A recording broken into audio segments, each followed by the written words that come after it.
Hello, folks. My name is Majd Dalomar, and I will be teaching you how to design your instruction. Okay, let's start by defining instruction design. What is the definition of it? What is instruction design? Well, instruction design is the instructional process which makes the acquisition of knowledge and skill more efficient, effective, and appealing.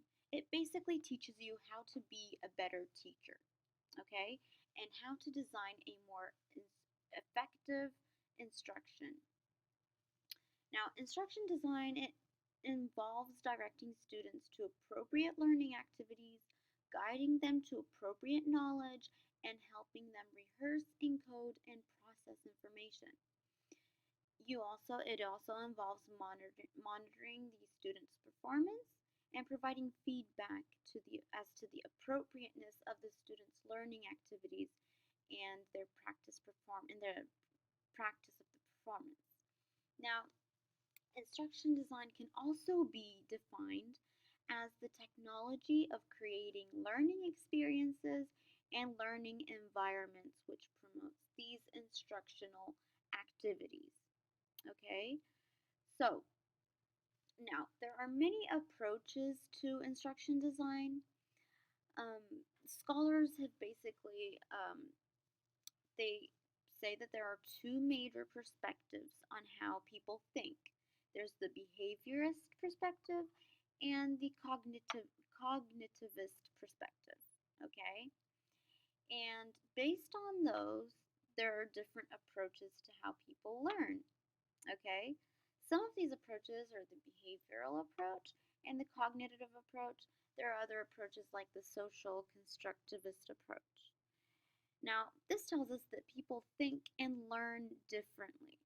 Therefore, it's more effective for an instruction designer to use principles and methods from different learning approaches to develop their instruction design.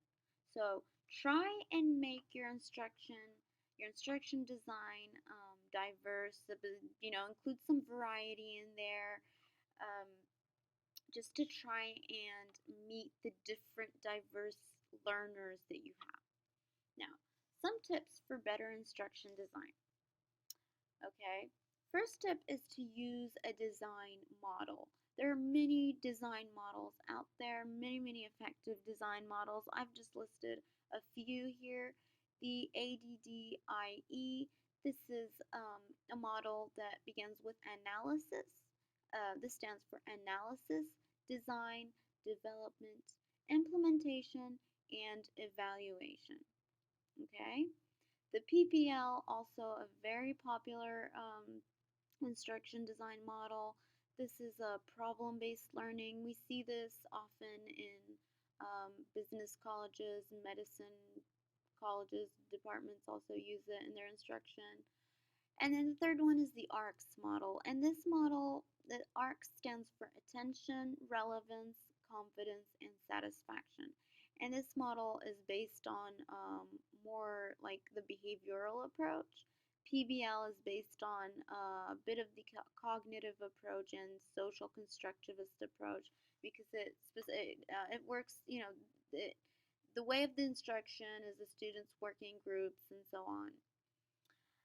Okay, the second tip is to carefully plan your instruction. Okay, include a lot of planning, as much planning as you can possibly do. Um, Third tip is evaluate your instruction. Okay, send out evaluation forms to your students to show your instruction to other staff members, people, faculty in your school or your department. Get feedback on it. Okay. There are many ways of evaluating your instruction. Um, you could ask students to evaluate your performance, evaluate your content.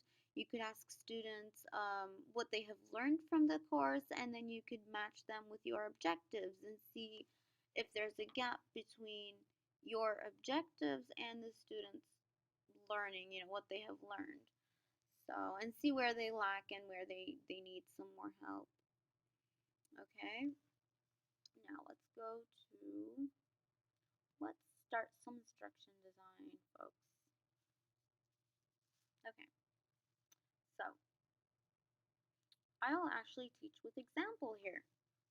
All right, so I'm going to start my instruction design process with a statement of purpose. In the statement of purpose, you're going to state what you want the students to learn. What are you going to teach? What is your instruction about? Now, in this example, I'm going to teach the students how to bake a cake. Okay, simple task. Let's see. All right, that's your first step. Just identify your purpose. Second step is to define the needs analysis. Now, the needs analysis is it helps you determine what instruction needs to be developed, or if the instruction is necessary at all. Okay, if it's necessary or important to teach the skill or not. Now, for this assignment,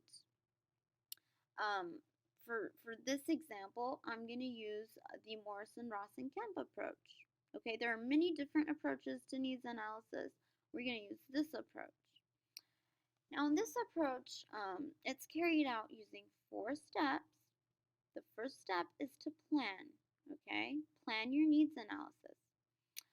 And in your planning process, you identify the audience and what type of data you need, what needs to be collected about the audience.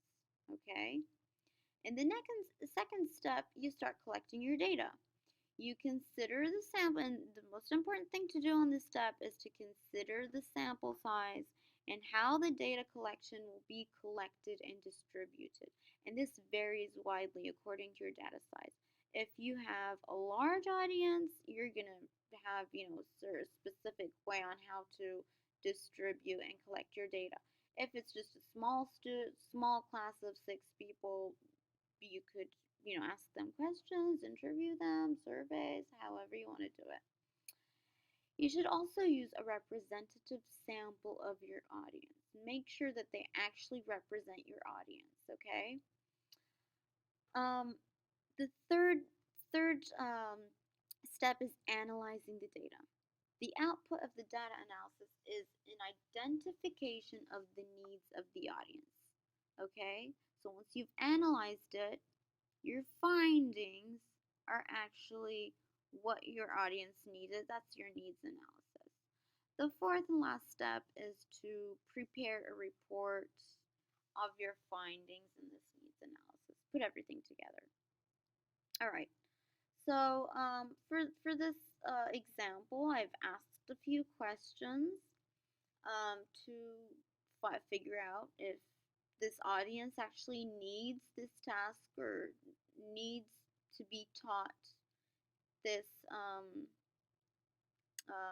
this instruction, if they need the instruction or not. Okay, do they need to learn how to bake a cake? And we actually found out that they do. They want to learn it and they need to learn it.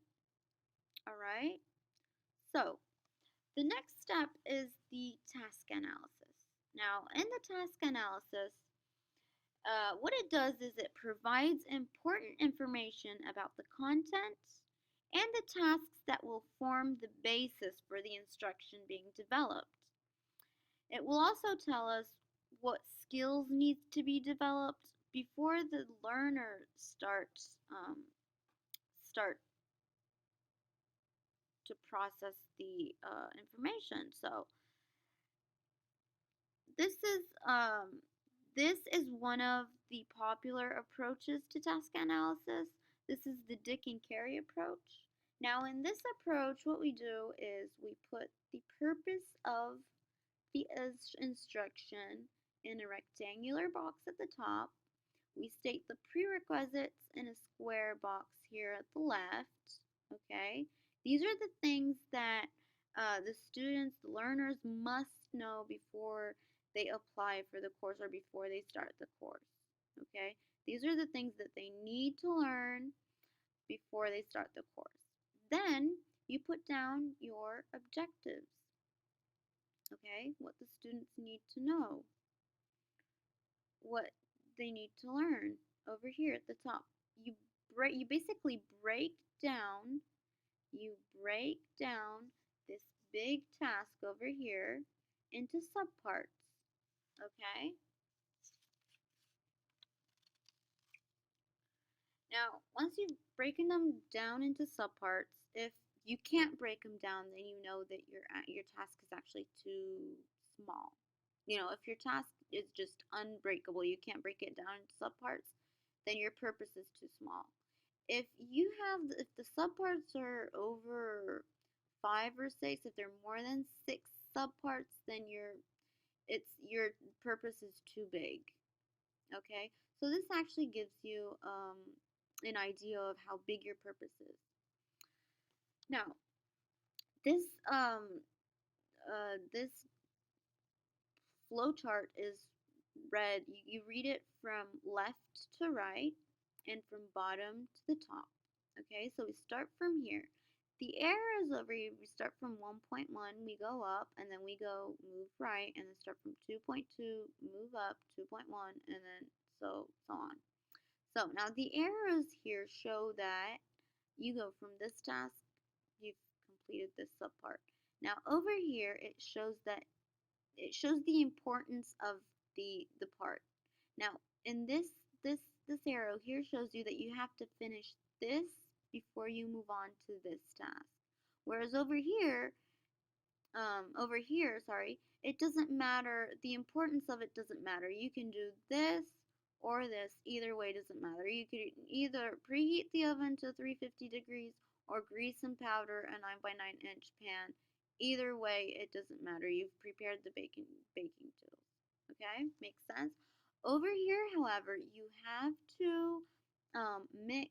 You have to beat the eggs one at a time and stir the vanilla before you add the oil, milk, and sugar.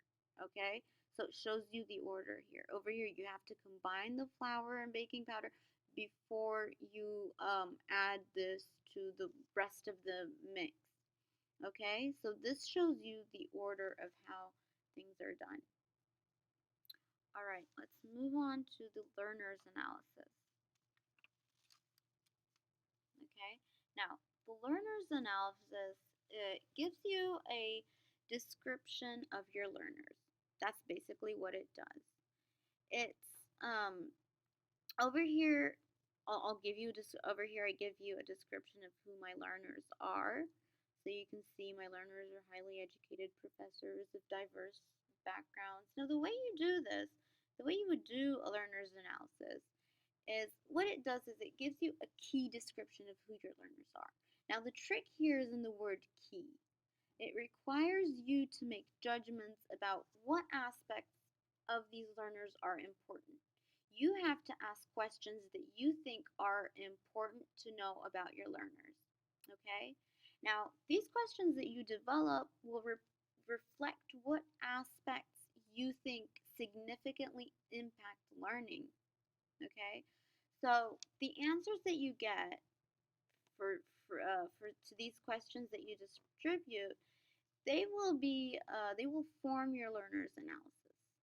That's what forms your learner's analysis. Now, some questions could be things like the age of the learners, their educational background, so many questions, whatever you think is important to your learners. All right, let's move on to the objectives. Now, the objectives, they are clear statements of what you expect your students to be able to do as a result of your instruction. Okay, what you want them to learn. That's basically your objectives. They're always measurable and always specific. You have to make sure you have to really be specific with the words that you use. Never use words like understand, know, or learn because you cannot measure how much your students have learned or understood or known your instruction. Always use words like describe, identify, create, name, label, compare, contrast, repair. These are words that you can actually assess. You can measure whether the students have actually learned these or not. right?